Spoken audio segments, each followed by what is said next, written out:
Bet horse racing on DRF Bets. We'll match your first deposit of $200. Get free expert picks and past performances, plus weekly cash back.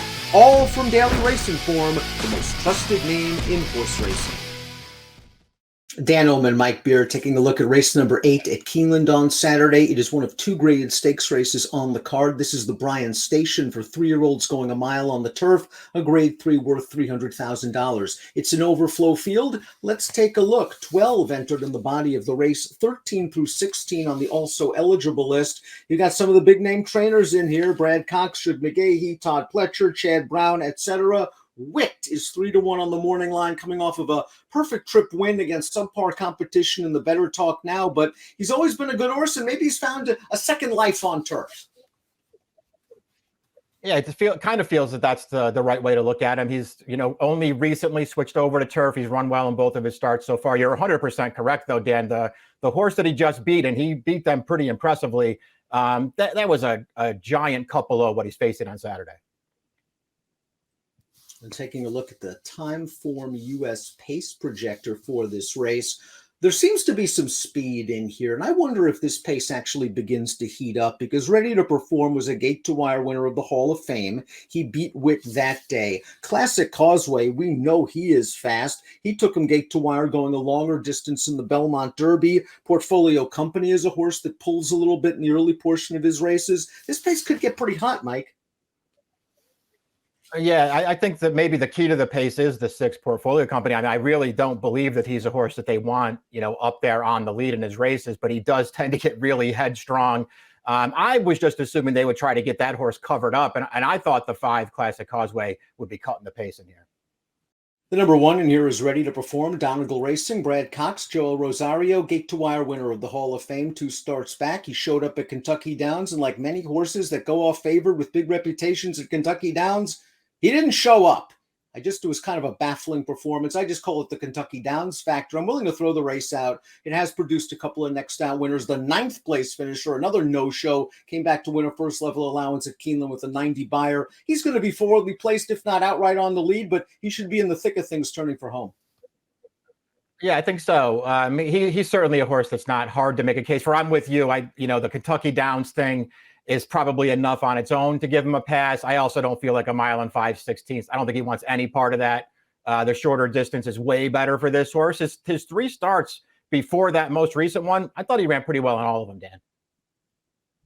A horse that really wants the mile is the number 2, Balnikoff, who came from way out of it to win the Oceanside on opening day of the summer Del Mar meet. He then ran in the Del Mar Derby. I thought he ran just fine to finish 4th. The winner of that race is a talented horse. Slow Down Andy came back to run on the dirt, and he was 3rd in the Awesome again at Santa Anita with a 96 buyer. Right. I mean, the caveat with Balnikoff, Dan, his trips are very, very important to this horse. And he just doesn't have a lot of speed. So, we'll see if things set up the right way for him. His Oceanside was a really strong performance. He always had tons of horse. That looked like the kind of trip that could have gone wrong for him a couple of different times. But he kept finding the gaps. He won really easily in there with a strong finish. He was terribly compromised last time. I'll go as far as to say he was best in the Del Mar Derby, Dan. 1, 2, 3 finishers, right up there on the pace all the way. This horse is trying to close from last and just making up ground every step of the way.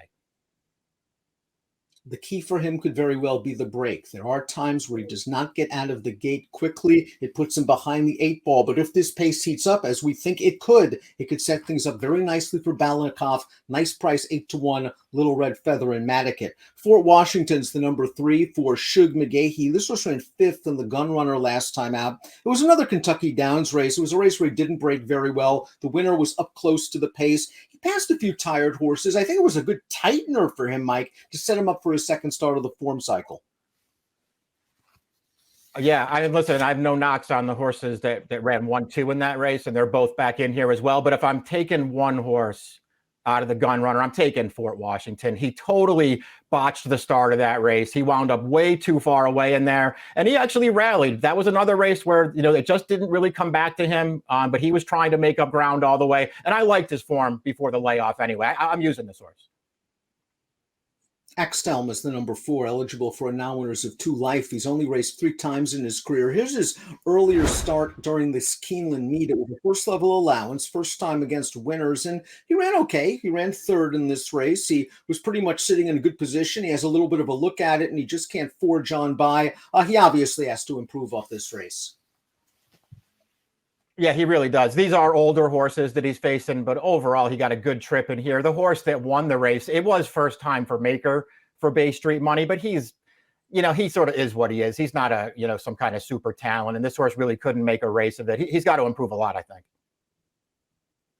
The number 5 Classic Causeway is not only a speedy horse, he's a very likable one. He's a multiple graded stakes winner on dirt. He is a grade 1 stakes winner on turf. He likes to hear his feet rattle, and last time out in the turf mile, he just couldn't get to his usual spot close to the pace. That was a very tough field of older horses he was in against. The winner, of course, the very talented 3-year-old Annapolis. I'm expecting him to show speed in here, and he should appreciate the class relief being in with Piers only. Yeah, I mean, I think all those things are true. It's funny every time I see him in the entries, and they've been running him a lot on turf through the summer and now into the fall. I don't know why I haven't really warmed up to him as a turf horse, Dan. His form is obviously fine. I think he's going to be on the lead in here. I don't know. It just feels like he's not going to be a great price in this race, and I don't really want to bet him. Portfolio Company is the number 6, and he scored last time out. First level allowance for 3-year-olds at Saratoga. Let's go through this 1-mile turf race for Portfolio Company. Take me through the trip, Mike, because turning into the stretch, it looks like he's doing everything right. Yeah, the trip really worked out well for him. He got to save a lot of ground. Now, early in the race, again, we talked about on the open, he's a very headstrong horse, and it was really difficult for Rosario to get him settled down early over behind horses, but he eventually did that, and he comes with a really strong finish here with some ground to make up, and ultimately is an easy winner of that race. If nothing else, Dan, I liked that he got back on track a little bit there, because his first 2 starts as a 3-year-old, they weren't very good. And he's a horse who looked like he had a lot of potential as a 2-year-old. We talked about the break and the trip being key for Balnikov. For Portfolio Company, the opening furlong is the key. Can he shut off in behind horses, relax? Because if he does, he can come with a finish like what we just saw. The runner-up from the last race came back to run second to Witten, the Better Talk Now, with an 89 buyer. Double Clutch is up next. This horse was the pace setter in the Dueling Grounds Derby last time out. 1 mile and 5/16, likely far. I just wish I liked some of his prior races a little better. Another horse eligible for a non-winners of 2 life. Yeah, he was a tough call for me because I did like some of his earlier races. I actually felt like he ran okay in that Manila off the layoff at Belmont back in July. I don't know. His Hall of Fame I thought was disappointing. I'm in the same situation with him, Dan, as we are with sort of Ready to Perform in the Dueling Grounds Derby. I don't care about that race, and they tried to change it up there a little bit and put him on the lead. They're not going to ride him like that in here. At a big price, I'll try to get him in there somewhere because I do think he has some talent. Which showed some ability early in his career. He was one of those 2-year-olds that just didn't break out of the gate, but he would overcome, winning the Sanford, second in the Hopeful, third in the Champagne. Always thought shorter distances would be better for him, but they've stretched him out to middle distances in his 2 starts on turf, and he's handled it just fine, and he should have handled this field in the Better Talk Now. The race we're going to show you, there was a wicked pace up front. Witt was able to relax in mid-pack at odds on, and he just bursts on by when it counts. Yeah, everything went, his way here. But he still ran the race that he ran, and he's a very easy winner when all is said and done. And he got a really solid figure for this performance too. He's obviously taken to the turf. I don't have any huge arguments against him, except that he's probably going to be the favorite, and this is a way tougher field than the one he just beat. The 9 Wow What a Summer. Well, if it rains, maybe you want to consider him because his signature victory came in the Penn Mile over just bottomless, soft ground. And ever since that race, he has to prove that that race was not a fluke. Yeah, I mean, he's just hard to make a case for. He does have that win, at a huge price, and they can't take it away from him, but he's sort of been exposed since then. Fuerteventura, second last time out in the gun runner at Kentucky Downs. This is a horse with the tactical speed to work out his own sort of trip. So I think they're going to let the speeds go, and then Johnny V is going to try to tuck in to the second flight or so. The Saranac, who starts back, he was up close to the pace, but he was no match for Annapolis, who of course came back to win the Coolmore Turf Mile. He's kept some good company. He's had some trips in some of his races, and I'm not sure we've seen his best. I think all those things are true. I don't really have a huge argument against this horse. He's run well in all of his turf starts. I don't think he's in over his head necessarily in this kind of a field. But again, if I wanted somebody out of the gun runner, I probably want Fort Washington, and I don't want the 1-2 finishers. I think it's a good sign that trainer Michael Maker is keeping the faith with the 11 Stolen Base, who was a Grade 2 stakes winner at Churchill Downs on Derby weekend, because his two subsequent races, to be honest, have not been very good. In the Belmont Derby, he was no match for Classic Causeway. Maybe that distance was a little bit far. In the Hall of Fame, he didn't pick up his feet behind Ready to Perform at all. So he's coming into this race with a lot of question marks. I agree with all that stuff. I mean, I was willing to give him the benefit of the doubt for the Belmont Derby. I just didn't think that was the right race for him, but he was pretty bad last time. I don't know. I liked some of his form through the spring. I wonder if he can get back to that. You mentioned he didn't like the gun runner. We're going to take a look at that race right now. Play Action Passes won 3 out of his last 4 starts. 2 for 2 since blinkers have been added to the equation, and he got right up close to the pace in the gun runner. And as Mike mentioned, this race was dominated by front runners, while Fort Washington missed the break and had to come from last. Play Action was strong in the stretch. He does seem to be improving from this post position, though. Boy, Jose Lezcano is going to really have to do a job to avoid being hung out wide. Yeah, it feels like this is going to be, way tougher for not only from the post position and perhaps the way that this race will be run, but also from the, as far as the competition goes. I don't know. Listen, he's run well in his last 2 starts. To me, I just thought he took advantage 2 starts back on a really slow pace, and then just sprinting home. And he ran fine last time, Dan, but I don't necessarily want to bet him back out of that win.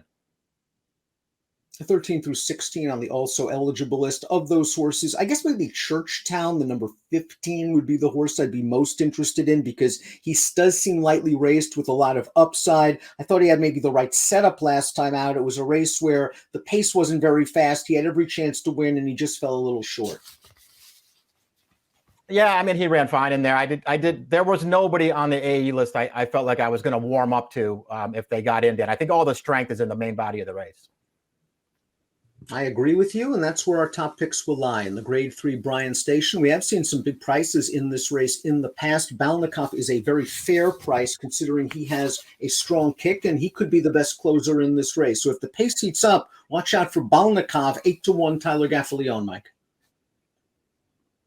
Yeah, he just needs a trip. And, obviously those are very important to him. I think if he gets one, he can go with these horses. He's a great price on the morning line.